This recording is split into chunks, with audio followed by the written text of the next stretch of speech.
আসসালামু আলাইকুম ভিউয়ার্স, সবাই কেমন আছেন? আশা করি ভালো আছেন। তো আজকের ভিডিওটি হচ্ছে যারা ফেসবুক প্রোফাইলে টু ফ্যাক্টর সিকিউরিটি ব্যবহার করতে চান বা দিতে চান, কিভাবে দিবেন, কোথায় দিবেন, তো আমি দেখিয়ে দিচ্ছি এই ভিডিওটার মাধ্যমে। সো অপেক্ষা না করে চলে যাই আমাদের ফেসবুকের যে অফিসিয়াল অ্যাপসটি রয়েছে সেটাতে। তো অফিসিয়াল অ্যাপসটিতে এসে আপনাকে যেটা করতে হবে সেটা হচ্ছে যে ওই উপরে যে থ্রি লাইন একটি অপশন রয়েছে সেটাতে আপনাকে ক্লিক করতে হবে। করার পরে একদম নিচে স্ক্রল করে যেতে হবে, সেখানে লেখা আছে প্রাইভেসি অ্যান্ড সিকিউরিটি, অথবা আপনি উপরে যে সেটিং অপশনটি আছে এখানেও ক্লিক করে ঢুকতে পারেন। এই যে আমি ঢুকলাম সেটিং।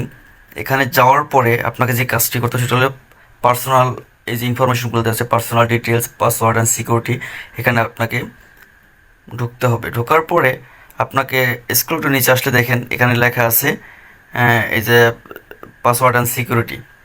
পাসওয়ার্ড অ্যান্ড সিকিউরিটিতে আপনাকে ঢুকতে হবে। ঢোকার পরে দেখেন এই দ্বিতীয় লাইনে লেখা আছে টু ফ্যাক্টর অথেন্টিকেশন। দেখেন উপরে লেখা চেঞ্জ পাসওয়ার্ড, নিচে লেখা আছে টু ফ্যাক্টর অথেন্টিকেশন। আপনাকে এখানে প্রবেশ করতে হবে।